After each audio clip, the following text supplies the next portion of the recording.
Praise the lord. Good morning. ఈరోజు కొరకు దేవుని వాగ్దానం యెషయా గ్రంథము 40వ అధ్యాయము 31వ వచనాన్ని చదువుతున్నాం.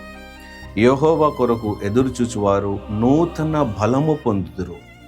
వారు పక్షిరాజు వలె రెక్కలు చాపి పైకి ఎగురుదురు. అలయక పరిగెత్తుదురు, సొమ్మసిల్లక నడిచిపోవుదురు. దేవుని వాక్యంలో దేవుని దగ్గర కనిపెట్టడం అనేది, ఎదురు చూడడం అనేది వెయిటింగ్ ఆన్ ద లార్డ్ అంటారు. ఇలా చేసిన వారు ఎవరైనా సమయాన్ని వృధా చేసుకోలేదు.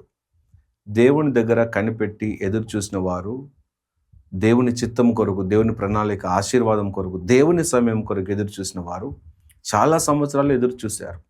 అబ్రహాము 25 సంవత్సరాలు వెయిట్ చేశాడు, ఎదురు చూశాడు దేవుని వాగ్దానం నెరవేర్చబడ్డానికి. దాదాపు 13-14 సంవత్సరాలు యోసేపు ఎదురు చూశాడు దేవుడు ఇచ్చినటువంటి కళ, దర్శనం నెరవేర్చబడ్డానికి. దాదాపు 16 సంవత్సరాలు దావీదు ఎదురు చూశాడు తన జీవితంలో దేవుని చిత్తం జరగటానికి. దేవుని కొరకు ఎదురు చూసిన వారు ఎవరైనా బలహీనులు కాలేదు, నూతన బలమును పొంది దేవుని చిత్తంను తగిన కాలంలో అనుభవించారు. మనం దావీదు జీవితాన్ని ప్రత్యేకంగా గమనిస్తే, దావీదుకు అభిషేకం జరిగింది. ఆ దేశానికి రాజుగా ఉండటానికి సమూయేలు అభిషేకించాడు దావీదును. అభిషేకం జరిగిన వెంటనే తను రాజు అవ్వలేదు. అభిషేకం జరిగిన అదే సంవత్సరం తనకు పట్టాభిషేకం జరగలేదు.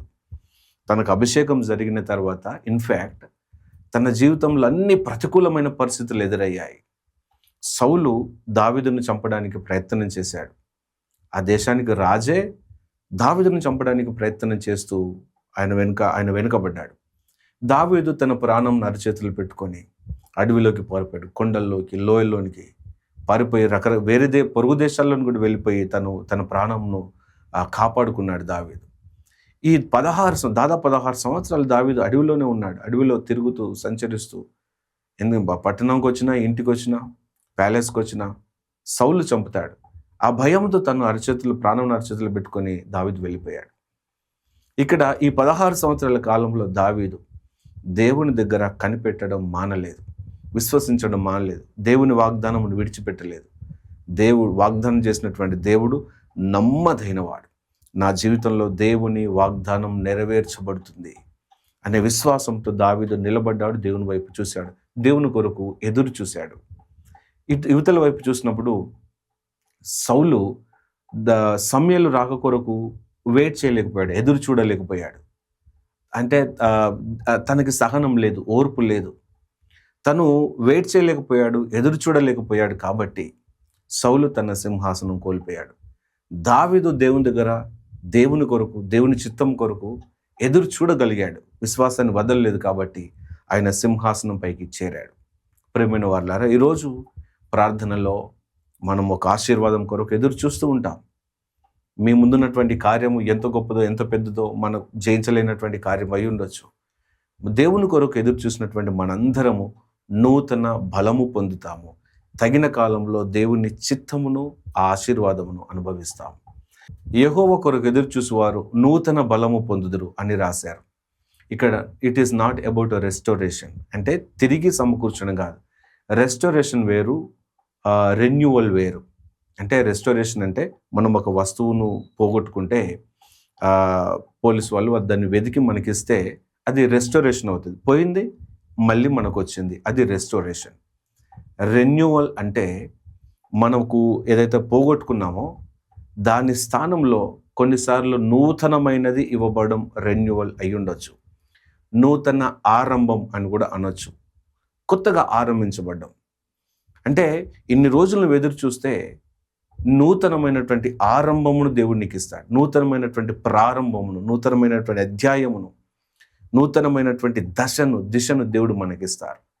రెన్యూవల్, మన బలము రెన్యూవల్ అవుతుంది, మన శక్తి రెన్యూవల్ అవుతుంది, ఆరోగ్యము రెన్యూవల్ అవుతుంది, నూతన పరచబడుతుంది.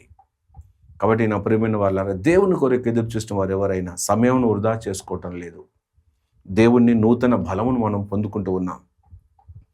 నూతన బలము పొందుదురు. వారు పక్షిరాజు వలె రెక్కలు చాపి పైకి ఎగురుదురు. అలయక పరిగెత్తుదురు, సొమ్మసిల్లగా నడిచిపోవుదురు.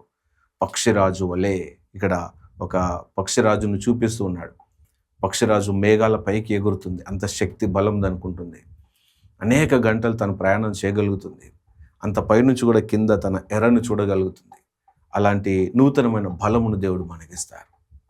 So waiting on the Lord is not wasting our time. We're renewing our strength. మన బలమును నూతన పరుచుకుంటున్నాం. నువ్వు దేని కొరకైతే ఎదురు చూస్తున్నావో దానిని ఒక దినం దేవుడు మనకు అనుగ్రహిస్తారు. Maybe you're praying for your own house. మీరు సొమ్మసిల్లవలసిన అవసరం లేదు, మీరు అలసిపోవలసిన అవసరం లేదు. దేవుడు మీ కళ్ళను నెరవేరుస్తాడు. You're praying for a new level in your business. సొమ్మసిల్లవలసిన అవసరం లేదు, భయపడవలసిన అవసరం లేదు. God will renew your business. నీ యొక్క బిజినెస్ని రెన్యూ చేస్తాడు దేవుడు. Maybe you're praying for a breakthrough, ఒక నూతన విడుదల కొరకు ఇది జరగాలి, దీంట్లోంచి బయటికి రావాలని మీరు ప్రార్థన చేస్తున్నారు. దేవుని బలము, రెన్యూవల్ బలం అంటే నూతన పరచబడినటువంటి బలముతో మీరు దాన్ని ఛేదించి బయటికి రాగలుగుతారు.